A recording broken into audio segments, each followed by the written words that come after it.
12 ফেব্রুয়ারি লাল card দেখাবে যুব সমাজ। 4 জেলায় সমাবেশে জামায়াতে আমির। শুধু ভোট দেয়া নয়, ফল ঘোষণা পর্যন্ত থাকতে হবে কেন্দ্রে, বললেন তারেক রহমান।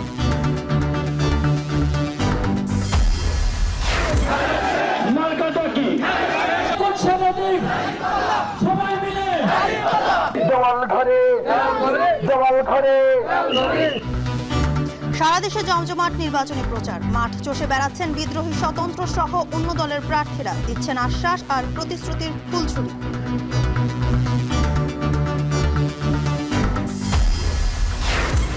সুষ্ঠু নির্বাচনে সশস্ত্র বাহিনীকে পেশাদারিত্ব বজায় রাখার নির্দেশ প্রধান উপদেষ্টার। 5 দিনে পোস্টাল ভোট পড়েছে 3.5 লাখ। দেশের ভেতরে বিতরণ শুরু।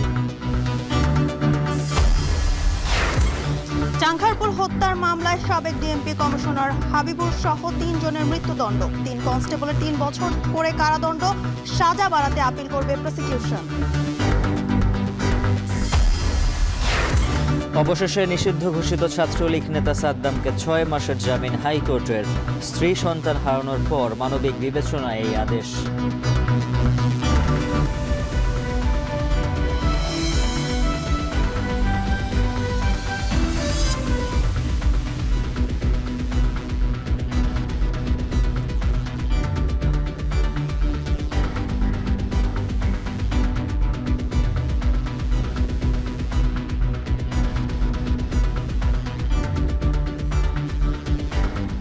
স্বাগত এখন সন্ধ্যায়। পুরো আয়োজনে আপনাদের সঙ্গে আছে আমরা দুজন, আমি জানসিন জুথিকা এবং আমি উজ্জ্বল হাফিজ। যারা পরিবর্তনের বিপক্ষে অবস্থান নিয়েছে 12 ফেব্রুয়ারি তাদের লাল কার্ড দেখাবে যুব সমাজ। দক্ষিণ পশ্চিমাঞ্চলের 4 জেলায় নির্বাচনী সফরের অংশ হিসেবে বিকেলে চুয়াডাঙ্গায় সমাবেশে এমন মন্তব্য করেন জামায়াতের আমির ডাক্তার শফিকুর রহমান। এর আগে সকালে কুষ্টিয়ার জনসভায় তিনি হুঁশিয়ারি দেন, সরকার গঠনের সুযোগ পেলে দুর্নীতিকে কবর দেয়া হবে। সানিম রেথার প্রতিবেদনে থাকছে বিস্তারিত।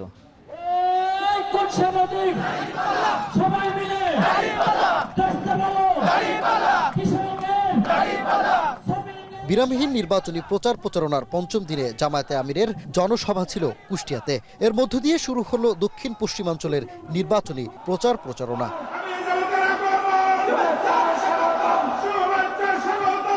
বেলা 12টায় জেলার শহীদ আবরার ফাহাদ স্টেডিয়ামের জনসভার মঞ্চে ওঠেন জামায়াতের আমির ডাক্তার শফিকুর রহমান। বক্তব্যের শুরুতেই তিনি অভিযোগ তোলেন, ইসলামী দাওয়াত দিতে গেলে নারীদের হেনস্থা করছে কেউ কেউ। ভবিষ্যতে এমন কর্মকাণ্ড সহ্য করা হবে না বলেও হুঁশিয়ারি দেন তিনি। আজকে মায়েরা ন্যায়ের পক্ষে, সত্যের পক্ষে, মানবতার পক্ষে আল্লাহর দ্বীনের আওয়াজ তুলতে ঘরে ঘরে যান। কিছু লোক এটা সহ্য করে, তাদেরকে বিরক্ত করে, তাদের সাথে অপমানজনক আচরণ করে, তাদেরকে কষ্ট দেয়, এমনকি দিশাহারা হয়ে 2-1 জায়গায় গায়েও হাত দিয়েছে। কুষ্টিয়ার এই নির্বাচনী জনসভায় প্রতিশ্রুতি দেন 11 দলীয় জোট ক্ষমতায় গেলে জোরে সোরে শুরু হবে মৃত খাল খননের কাজ। এছাড়া যোগাযোগ ব্যবস্থা সংস্কারের পাশাপাশি বন্ধ কলকারখানাও চালুর আশ্বাস দেন তিনি। নির্বাচনী প্রচার প্রচারণা অংশ নেওয়ার পর থেকেই দুর্নীতিমুক্ত বাংলাদেশ, শিক্ষা, স্বাস্থ্যখাত উন্নতিকরণ সহ নানা বিষয়ে ভিন্ন ভিন্ন প্রতিশ্রুতি দিয়েছেন জামায়াতের আমির। তবে কুষ্টিয়ার শহীদ আবরার ফাহাদ স্টেডিয়ামের এই জনসভায় অংশ নেওয়ার পর নারীর অধিকার, নিরাপত্তা, কর্মসংস্থান বাড়ানো নিয়ে তার প্রতিশ্রুতি ছিল অভিন্ন।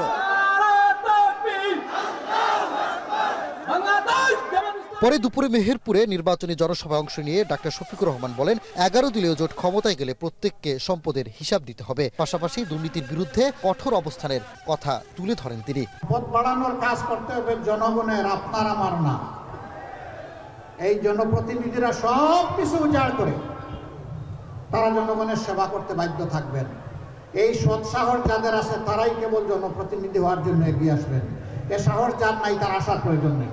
সন্ধ্যায় চুয়াডাঙ্গায় জনসভা অংশ নিয়ে বলেন, তরুণরা যেভাবে লাল কার্ড দেখিয়েছে 12 ফেব্রুয়ারি বাংলাদেশের পরিবর্তনের বিপক্ষে যারা, তাদেরকেও লাল কার্ড দেখাবে সকলে। ফেসিবাদী চেহারা নিয়ে কেউ আমাদের সামনে আসে, 24-এর ফেসিবাদকে এদেশের সম্মিলিত জনগণ, বিশেষ করে যুব সমাজ যেভাবে লাল কার্ড দেখিয়েছে, 12 তারিখ সেই লাল কার্ড দেখিয়ে দেওয়া হবে। রাতে ঝিনাইদহে জামায়াতে আমিরের আরেক নির্বাচনী জনসভায় অংশ নেওয়ার কথা রয়েছে। সানিম রিধা, এখন চুয়াডাঙ্গা। শুধু ভোট দিলেই হবে না, ফলাফল ঘোষণা না হওয়া পর্যন্ত কেন্দ্রে অবস্থান করতে হবে নেতাকর্মী ও সাধারণ জনগণকে। বিকেলে ভার্চুয়ালি নোয়াখালীর হাতিয়ায় নির্বাচনী সভায় অংশ নিয়ে এই আহ্বান জানান বিএনপি চেয়ারম্যান তারেক রহমান। এ সময় নোয়াখালীর 6 আসনে বিএনপি প্রার্থীর পক্ষে ধানের শীষ প্রতীকে ভোট চান তারেক রহমান। অন্য একটি গোষ্ঠী তারা আবার কিছু কিছু ষড়যন্ত্র করছে যেন নির্বাচন বাধাগ্রস্ত হয়। এই ব্যাপারে আপনাদের সকলকে সচেতন থাকতে হবে। 12 তারিখে ইনশাল্লাহ 12 তারিখে এখানে যারা মুসলমান ভাই আছেন আপনারা তাহাজ্জুদ পড়ে স্ব নির্বাচনী এলাকায় স্ব ভোট কেন্দ্রে গিয়ে ভোরে ফজরের জামাত ওখানে ভোট কেন্দ্রের সামনে আদায় করবেন। এবং যারা মুসলমান অন্য ধর্মের ভাই বোনেরা আছেন তাদেরকে সাথে নিয়ে যাবেন, যাতে করে সকাল সকাল সবাই ভোট কেন্দ্রের সামনে লাইন দিয়ে দাঁড়াতে পারে, যাতে ভোট দিতে পারেন, আপনারা সঠিকভাবে ভোট দিতে পারেন। এবং শুধু ভোট দিলেই চলবে না, ভোট দিয়ে চলে আসলে চলবে না, ভোট দিয়ে ওখানে থাকতে হবে, যাতে করে আপনার যে ভোটটা আপনি দিলেন এই ভোটের হিসাব কড়াই গণ্ডায় বুঝে আনতে হবে। সরকার গঠন করলে বিএনপি ধীরে ধীরে একটার পর একটা আমরা এলাকার মানুষের সমস্যার ইনশাল্লাহ সমাধান করব। জামায়াতকে ভোট দিলে সর্বনাশ হবে বলে মন্তব্য করেছেন বিএনপির মহাসচিব মির্জা ফখরুল ইসলাম আলমগীর। সকালে নিজ নির্বাচনী আসনে গণসংযোগের সময় একথা বলেন তিনি। এছাড়া নিজ নিজ এলাকায় ছুটে বেড়াচ্ছেন দলটির হেভিওয়েট প্রার্থীরাও, দিচ্ছেন নানা আশ্বাস আর প্রতিশ্রুতি। বিস্তারিত থাকছে প্রতিবেদনে। নির্বাচনী প্রচারণার পঞ্চম দিন সকাল থেকেই ঠাকুরগাঁওয়ে নিজ নির্বাচনী এলাকায় গণসংযোগ করেন বিএনপি মহাসচিব মির্জা ফখরুল ইসলাম আলমগীর। এ সময় তিনি ধানের শীষে ভোট দেওয়ার আহ্বান জানিয়ে বলেন, বিএনপি সরকার গঠন করলে সরকারি চাকরিতে নিয়োগ বাণিজ্য বন্ধ করা হবে। জামাতকে ভোট দিলে সর্বনাশ হবে বলেও মন্তব্য করেন তিনি।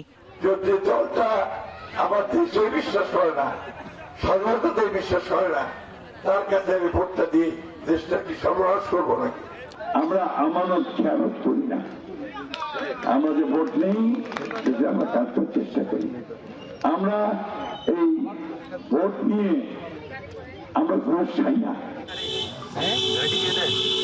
এদিকে বিকেলে কক্সবাজার 1 আসনের চকরিয়ায় নির্বাচনী জনসভায় বিএনপির সালাউদ্দিন আহমেদ বলেন, শেখ হাসিনা 1 বছরে যে পরিমাণ টাকা পাচার করেছেন তা দিয়ে বেকার ভাতা দেওয়া সম্ভব। এর আগে সকালে আরেকটি জনসভায় ধর্মের উসিলায় একটি দল ভোট চায় বলে মন্তব্য করেন তিনি। শেখ হাসিনা 1 বছরে যে পরিমাণ অর্থ পাচার করেছে সেই পরিমাণ অর্থ 1 বছরে আমাদের লাগে না। আমরা কেবল বেকার প্রজনন করব না, ভবিষ্যতে আমরা কর্মের হাত সৃষ্টি করব। নির্বাচনকে বিতর্ক করার জন্য অপপ্রচার চালাতে পারে জনগণের সামনে এসব ষড়যন্ত্র টিকবে না বলে মন্তব্য করেছেন দিনাজপুর 6 আসনে বিএনপি মনোনীত সংসদ সদস্য প্রার্থী ও বিএনপি স্থায়ী কমিটির সদস্য ডাক্তার AZM জাহিদ হোসেন। এ সময় তিনি প্রতিপক্ষের প্রার্থীর বিরুদ্ধে নির্বাচনী আচরণবিধি লঙ্ঘন করেছে বলে অভিযোগ করেন। আমরা কোনো প্রার্থীর আমরা দেখছি যে এই 4টি উপজেলা এবং 3টি পৌরসভার মধ্যে তারা বেশ রং বেরঙের ফেস্টুন লাগিয়েছে এবং কথা ছিল পচনশীল দ্রব্য দিয়ে করতে হবে, কিন্তু এগুলো পচনশীল দ্রব্য দিয়ে করা নয়। এ ব্যাপারে নির্বাচন কমিশনের স্থানীয় সহকারী রিটার্নিং অফিসার এবং জুডিশিয়াল ম্যাজিস্ট্রেটরা কি দায়িত্ব পালন করে আমরা এগুলো দেখতে চাই। বরিশাল 2 আসন উজিরপুর বানারীপাড়ার বিএনপি প্রার্থী সরফুদ্দিন সান্টু গণসংযোগ করেন। এ সময় একটি দল ইলেকশনে অনিয়ম করার চেষ্টা করছে বলেও অভিযোগ করেন তিনি। সুরাইয়া আক্তার, এখন। সারা দেশে জমজমাট নির্বাচনী প্রচারণা। ভোটের মাঠে চষে বেড়াচ্ছেন বিদ্রোহী, স্বতন্ত্র সহ অন্য দলের প্রার্থীরা। একে অপরের বিরুদ্ধে চলছে পাল্টাপাল্টি অভিযোগ। তবে ভোটারদের মন জয় দিচ্ছেন উন্নয়নের আশ্বাস আর প্রতিশ্রুতির ফুলঝুরি। আরো জানাচ্ছেন নাজমুস সাকিব। জাতীয় সংসদ নির্বাচনের দিনক্ষণ যতই এগিয়ে আসছে ততই চলছে জোরে সোরে প্রচার, সঙ্গে উত্তাপও কম নয়। সোমবার প্রচারণার পঞ্চম দিনে সকালেই ঢাকা 18 আসনের আরিফুল ইসলাম আদিবের ওপর হামলার অভিযোগ ওঠে। অভিযোগের তীর বিএনপি নেতা দিদার মোল্লার দিকে। হামলার ঘটনায় 12 জন গুরুতর আহত হওয়ার দাবি করা হয় এনসিপির পক্ষ থেকে। এই ঘটনায় বিকেলে উত্তরায় এক প্রতিবাদ মিছিলের আয়োজন করে 11 দলীয় জোট। সেখানেও এক ব্যক্তির কাছে চাপাতি পায় দলটির সমর্থকরা। এদিন ঢাকা মেডিকেলের সামনে প্রচারণা চালান নাসির উদ্দিন পাটোয়ারি। এ সময় একই আসনের বিএনপি প্রার্থী মির্জা আব্বাসের বিরুদ্ধে গণ অভ্যুত্থানের পর রাজউকের প্লট ও ফ্ল্যাট নিয়ে দুর্নীতির অভিযোগ করেন তিনি। একই আসনের বিএনপি প্রার্থী মির্জা আব্বাস এক অনুষ্ঠানে অংশ নিয়ে তিনি বলেন, বিএনপি অন্য দলের মতো চাঁদাবাজি না করে কর্মসংস্থান সৃষ্টি করে। আমরা দেখতে পাচ্ছি জোর যার মূল্যক তার। সেই ক্ষেত্রে ইলেকশন কমিশন মাঠে লেভেল প্লেইং ফিল্ড রাখতে পারছে না। তারা এক দলের ক্ষেত্রে হলো অন্ধ এবং বধির হয়ে অপেক্ষা করছে, অন্য দলের প্রতি পর্যবেক্ষণ করছে। যারা নিজেরা চুরি করে, নিজেরা চাঁদাবাজি করে আর অন্যজনের দোষ দেয়, ওদের সঙ্গে শত্রুতা। আমি কথাটা বলতাম না, কিন্তু এই কথাটা তারা বলতে বলতে একবার পর্যায়ে ফেলছে। ঢাকা ১ আসনে দোহার নবাবগঞ্জে প্রচারণা চালান জামায়াত প্রার্থী নজরুল ইসলাম। প্রতিশ্রুতি দেন দুর্নীতির বিরুদ্ধে আগামী ঢাকা গড়ার। একই আসনে প্রচারণা চালিয়ে বিএনপি প্রার্থী আবু আশফাক জানান, তিনি নির্বাচিত হলে অবকাঠামোগত উন্নয়ন করবেন। এদিন ঢাকা ১৪ আসনে প্রচারণা চালান বিএনপি প্রার্থী সানজিদা ইসলাম তুলি। এ সময় ভোটারদের দ্বারে দ্বারে গিয়ে ভোট চান তিনি। মাদক দূরীকরণ ও এলাকার যোগাযোগ ব্যবস্থার উন্নয়নের দেন প্রতিশ্রুতি। নাজমুস সাকিব, এখন ঢাকা। এই মুহূর্তে ভোলা থেকে নির্বাচনী প্রচারণার খবর জানাতে যোগ দিচ্ছেন ইমতিয়াজুর রহমান। ইমতিয়াজ, নির্বাচনী প্রচারণায় প্রার্থীরা কি বলছেন জানাবেন।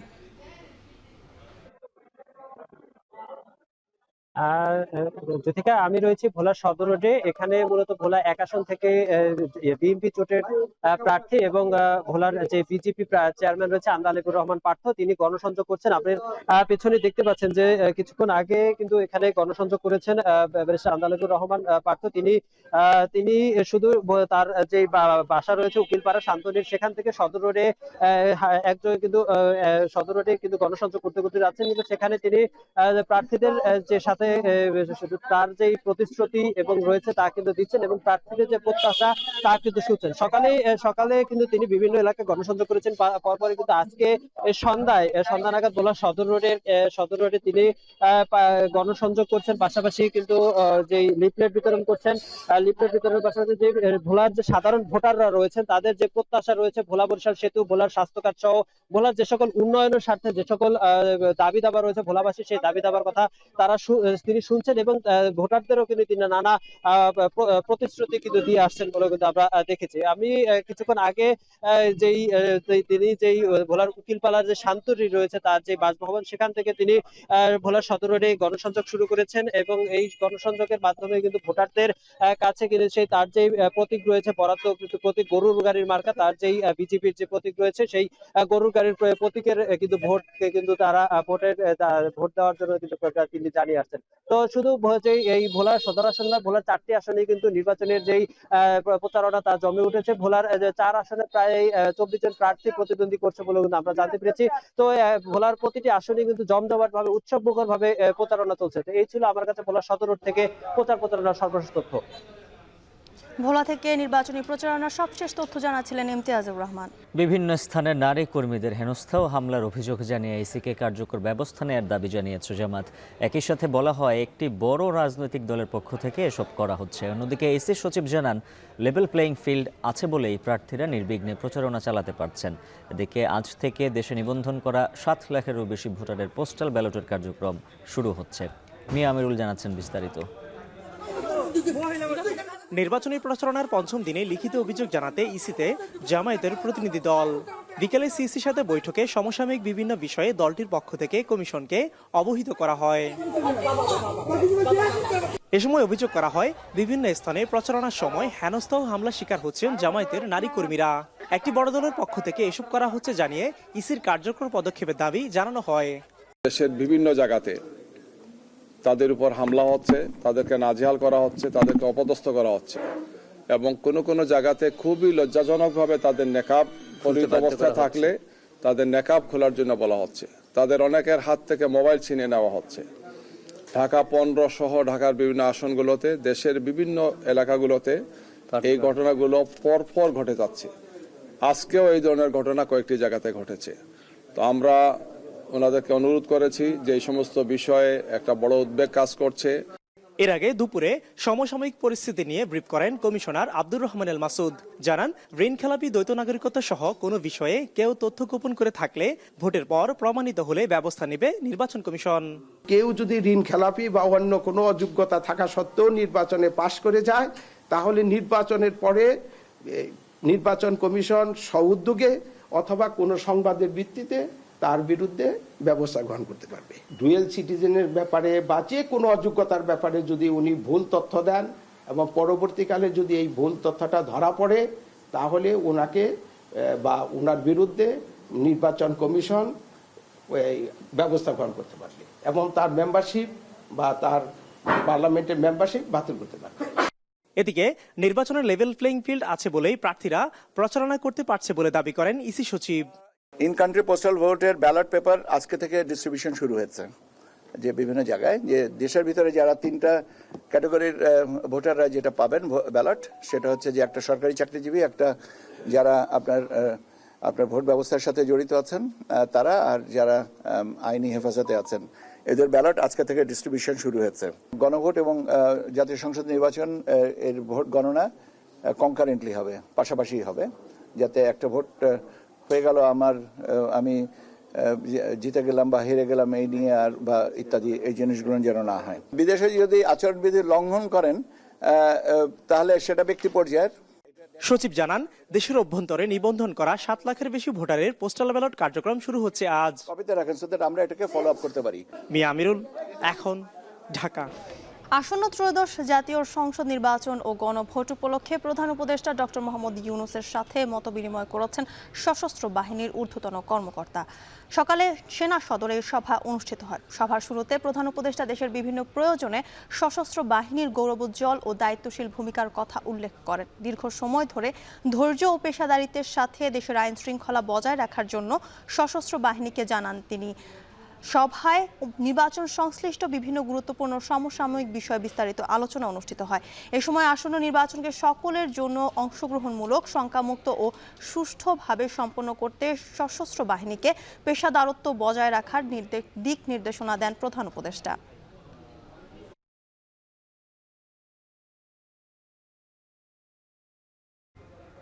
ত্রয়োদশ জাতীয় সংসদ নির্বাচনে নিজের পছন্দের প্রার্থীকে ভোট দিয়ে হলুদ খামে ব্যালট পেপার পাঠাচ্ছেন প্রবাসী বাংলাদেশিরা। নির্বাচন কমিশনের তথ্য মতে সোমবার দুপুর 1:30টা পর্যন্ত পোস্টাল ব্যালটে ভোট দিয়েছেন 4,05,164 জন প্রবাসী। এর মধ্যে বিভিন্ন দেশের পোস্ট অফিসে ব্যালট পেপার জমা পড়েছে 3,44,993টি।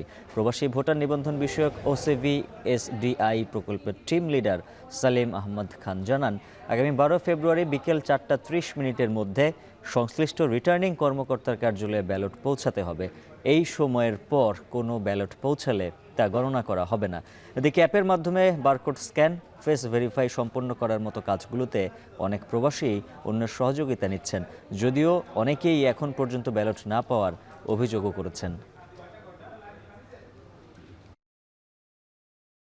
যখন থেকে ব্যালট আসা শুরু হয়েছে বাংলাদেশ থেকে, তখন থেকে আমরা 10 জন আছি এখানে, আমরা যথেষ্ট সাড়া পাইছি। প্রতিটা মানুষ নিজে নিজে এসে যারটা ব্যালট নিয়ে যাচ্ছে, খুব উৎসাহ উদ্দীপনার মধ্যে দিয়ে ভোট প্রদান করতেছে। আমি কুয়েত প্রবাসী, প্রবাস থেকে ভোট দিলাম। স্ক্যানিং ছাড়া ভোট দেওয়া যায় না, মোবাইলে স্ক্যানিং করতে হয়, ভেরিফিকেশন করতে হয়। 5 আগস্ট এক স্বৈরাচার বিদায় নিয়েছে। 12 ফেব্রুয়ারি ভোটের মাধ্যমে আরেক স্বৈরাচারকে বিদায় জানানো হবে বলে মন্তব্য করেছেন এনসিপির মুখপাত্র ও নির্বাচন পরিচালনা কমিটির চেয়ারম্যান আসিফ মাহমুদ সজীব ভুইয়া। বিকালে চট্টগ্রামের বোয়ালখালীতে পথসভায় এ মন্তব্য করেন তিনি। আসিফ মাহমুদ বলেন, এত বছর সংস্কারের কথা বললেও যখন সংস্কার প্রয়োজন তখন আর কথা বলে না বিএনপি। দলটিতে ইঙ্গিত করে তিনি বলেন, গত 16 বছরে দেশের মানুষ যে ধরনের স্বৈরাচার দেখেছে, গত 16 মাসে একটি দল 90 স্বৈরাচারের ডামি দেখিয়েছে। আগামী 12 তারিখ ভোটের মাধ্যমে মানুষ তাদের প্রত্যাখ্যান করবে বলে আরও জানান তিনি। এ সময় দেশের স্বাধীনতা, সার্বভৌমত্ব রক্ষা ও গণ অভ্যুত্থানের ধারাবাহিকতা রক্ষায় 11 দলীয় জোটকে ভোট দিতে সাধারণ মানুষের প্রতি আহ্বান জানান এনসিপি নেতারা।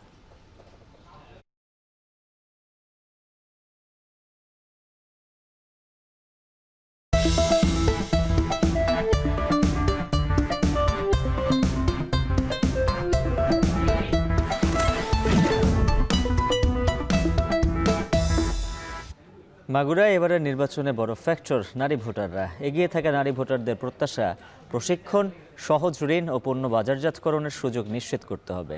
বিশ্বজিৎ বাবের তথ্য ছবিতে বিস্তারিত থাকছে প্রতিবেদনে। খুলনা বিভাগের প্রবেশদ্বার হিসেবে পরিচিত মাগুরা জেলা বরাবরই ভোটের সমীকরণে গুরুত্বপূর্ণ ভূমিকা রাখে। ফরিদপুর, ঝিনাইদহ, যশোর ও নড়াইল জেলার সংযোগস্থলে অবস্থিত এই জেলায় 2টি সংসদীয় আসনে মোট ভোটারের বড় অংশই নারী। সংখ্যায় এগিয়ে থাকা এই নারী ভোটাররা চান নিরাপদ চলাচল, কর্মসংস্থান এবং নারী বান্ধব একটি সমাজ ব্যবস্থা। ক্ষমতার পরিবর্তনের পর নতুন সরকারের কাছে খেটে খাওয়া শ্রমজীবী নারীদের প্রত্যাশা কর্মসংস্থানের নিশ্চয়তা, ন্যায্য মজুরি এবং কাজের স্বীকৃতি। আমরা এমন মানুষকে ভোট দেবো যে আমাদের চাই। বিভিন্ন জায়গায় মব জাস্টিসের কারণেও নারীরা বিভিন্ন রকম সমস্যার শিকার হচ্ছে, এটা যেন না হয়। মাগুরায় নেই কোনো বড় শিল্প কারখানা বা গার্মেন্টস, তাই গৃহবধূ নারীরা সংসারের কাজ সামলে হস্তশিল্পের মাধ্যমে আর্থিকভাবে স্বাবলম্বী হওয়ার চেষ্টা করছেন।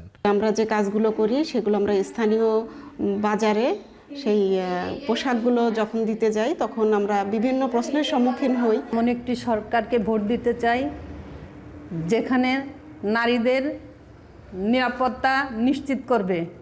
1049 বর্গ কিলোমিটারের এই জেলায় জনসংখ্যা 10,33,000-এর বেশি।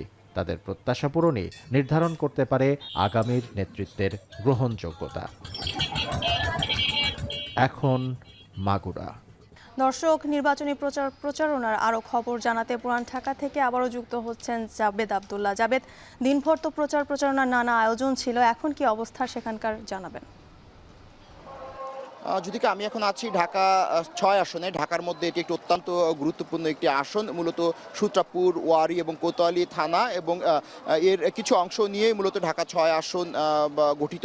এখানে বিএনপি মনোনীত প্রার্থী ইশরাক হোসেন, যিনি আমরা দেখেছি বিকেল থেকেই এই কোতোয়ালির যে এলাকা রয়েছে অর্থাৎ বংশালের যে এলাকা রয়েছে সেই এলাকাগুলোতে তিনি তার নির্বাচনী প্রচারণা চালাচ্ছেন। এই আসনেই জামায়াত মনোনীত আরও একজন প্রার্থী রয়েছে ডক্টর আব্দুল মান্নান, তিনিও ওয়ারী এলাকা এবং সেই পাশাপাশি পুরান ঢাকার আরও যে এলাকাগুলো রয়েছে আমরা বিকেলেই জেনেছি যে জসকোটের একটি এলাকায় তিনি তার নির্বাচনী প্রচারণা চালিয়েছেন। এখন পর্যন্ত যেহেতু আজ নির্বাচনের প্রচারণার পঞ্চম দিন, এই পঞ্চম দিনে এসে কিন্তু নানা দলের নানা প্রার্থীরা প্রচারণায় ব্যস্ত সময় পার করছে, মূলত নানা প্রতিশ্রুতি নিয়ে, অর্থাৎ শিক্ষা, বাসস্থান, চিকিৎসা, নিরাপত্তা সহ এই নগরকে বাসযোগ্য করে গড়ে তোলার জন্য কিন্তু নানা প্রতিশ্রুতি নিয়ে তারা ভোটারের দুয়ারে দুয়ারে যাচ্ছেন এবং ভোট চাইছেন। যেহেতু নির্বাচনের এই যে বহুল কাঙ্ক্ষিত যে ত্রয়োদশ জাতীয় সংসদ নির্বাচন, সেই নির্বাচন যেহেতু একেবারেই সন্নিকটে, সেই সন্নিকটে আর মাত্র 17 দিন বাকি রয়েছে। এই অল্প সময়ের মধ্যে কিন্তু নানা দলের নানা প্রার্থী চেষ্টা করছে মূলত সকল যে ভোটার রয়েছে সেই ভোটারের দুয়ারে দুয়ারে পৌঁছে যেতে। মূলত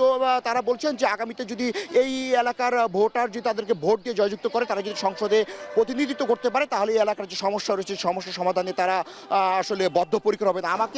আমি জামায়াত ইসলামের যে মনোনীত প্রার্থী ডক্টর আব্দুল মান্নান, তার সঙ্গে কথা বলার চেষ্টা করেছি। তিনি আমাদেরকে জানিয়েছে যে তিনি সংসদে প্রতিনিধিত্ব করতে পারলে এলাকার প্রধান যে সমস্যা গ্যাস সংকট, সেই গ্যাস সংকট নিরসনে তিনি একটি ভূমিকা রাখতে চান। জ্যোতিকা, এই ছিল আমার কাছে ঢাকা 6 আসন থেকে নির্বাচনী প্রচারণার সবশেষ তথ্য। জ্যোতিকা, নির্বাচনী প্রচারণার সবশেষ তথ্য জানাচ্ছিলেন সহকর্মী জাবেদ আব্দুল্লাহ। এবারে জানাবো আদালত পাড়ার খবর। স্ত্রী ও 9 মাস বয়সী সন্তান হারানোর পর বাগেরহাট সদর উপজেলার নিষিদ্ধ ঘোষিত ছাত্রলীগের সভাপতি জুয়েল হাসান সাদ্দামকে 6 মাসের জামিন দিয়েছেন হাইকোর্ট। মানবিক বিবেচনায় এই জামিন আদেশ দেয়া হয়েছে। সোমবার হাইকোর্টের একটি দ্বৈত বেঞ্চ তার জামিন আবেদন মঞ্জুর করে আদেশ দেন। গেল শুক্রবার দুপুরে বাগেরহাট সদর উপজেলার সাবেকডাঙ্গার গ্রামের বাড়িতে সাদ্দামের স্ত্রী কানিজ সুবর্ণা স্বর্ণালীর ঝুলন্ত মরদেহ উদ্ধার করে পুলিশ। ওই সময় তার পাশেই নিথর দেহে পড়েছিল তার 9 মাসের শিশু সন্তান নাজিমের মরদেহ। এই ঘটনায় শনিবার সন্ধ্যায় যশোর কেন্দ্রীয় কারাগারের ফটকে শেষবারের মতো সাদ্দামকে তার স্ত্রী ও সন্তানের মুখ দেখানোর ব্যবস্থা করা হয়।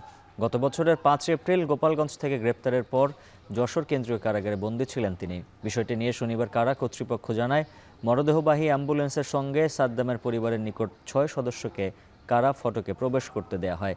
স্ত্রী ও সন্তানকে শেষবারের মতো দেখতে মিনিট 5 সময় দেয়া হয় সাদ্দামকে। জুলাই গণঅভ্যুত্থানে চাংখারপুলের 6 জনকে হত্যা মামলায় ডিএমপির সাবেক কমিশনার হাবিবুর রহমান হাবিব, যুগ্ম কমিশনার সুদীপ কুমার চক্রবর্তী, রমনার সাবেক উপপুলিশ কমিশনার শাহ আলমের মৃত্যুদণ্ডের রায় দিয়েছে আন্তর্জাতিক অপরাধ ট্রাইব্যুনাল 1। এই 3 আসামি পলাতক। এছাড়া সহকারী পুলিশ কমিশনার ইমরুল হাসান সহ 5 জনকে বিভিন্ন মেয়াদে সাজা দেওয়া হয়। রায়ে ন্যায় বিচার হয়নি জানিয়ে আপিল করার কথা জানিয়েছে রাষ্ট্রপক্ষ। সন্তান হারানোর পর সন্তানের যে খুনি তার ভিডিও ফুটেজ থাকা সত্ত্বেও তাকে 3 বছরের যদি কারাদণ্ড দেয়া হয়, সেটা কি আসলে যৌক্তিক কোনো রায় হয়েছে বলে আপনারা মনে করেন? আমি তো মনে করি না। আমার এই ছেলের রায়টা আমি শুনে সন্তুষ্ট হই নাই। মনের মধ্যে অনেক জ্বালা, অনেক যন্ত্রণা। তারা প্রকাশ্যে গুলি করেছিল, সেটা প্রমাণিত হয়েছে। এরপরে তাদেরকে যে সাজা দেওয়া হয়েছে আমরা মনে করি এটা ন্যায়সঙ্গত হয়নি। যদিও আদালতের আদেশ সকলের উপরে শিরোধার্য, আমাদেরকে মানতে হবে। যেহেতু একটা আপিলেট ফোরাম আছে, সুপ্রিম কোর্টে এটার বিরুদ্ধে, এই সাজার বিরুদ্ধে, কম সাজা যেটা দেওয়া হয়েছে সেই অংশটুকুর বিরুদ্ধে প্রসিকিউশনের পক্ষ থেকে আমরা আপিল করব। আমরা এই মুহূর্তে মনে করছি আমরা আমাদের ফর্মালিটিস অনুযায়ী আমরা খালাস প্রত্যাশা করেছিলাম। যেহেতু কনভিক্টেড হয়েছে, সেক্ষেত্রে আমরা অবশ্যই আপিলে যাব এবং আমরা আমাদের সাধ্যমতো আইনি লড়াই লড়ব। ট্রাম্পের 20 দফা পরিকল্পনার আওতায় গাজায় চলমান দ্বিতীয় ধাপের যুদ্ধবিরতির মধ্যেও রাফা ক্রসিং খোলার জন্য এবার শর্ত জুড়ে দিয়েছে ইসরায়েল।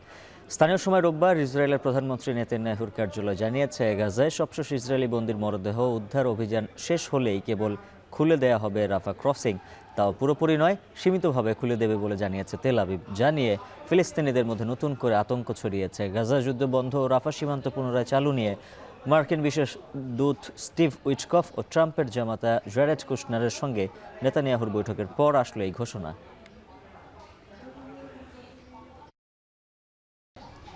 এবার খেলার প্রসঙ্গ।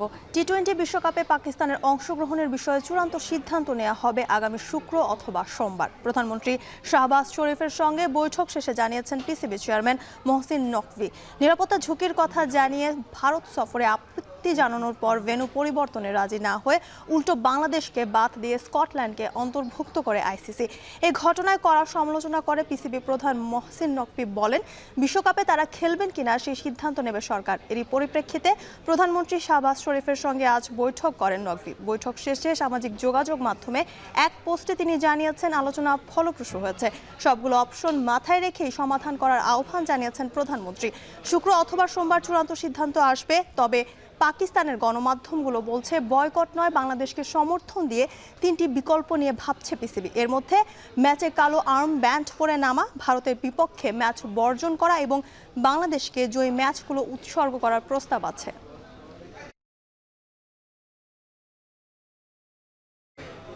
আর এই ছিল এখন সন্ধ্যার আয়োজনে। এখন টেলিভিশন ওয়েবসাইটে দেখুন এখন.tv।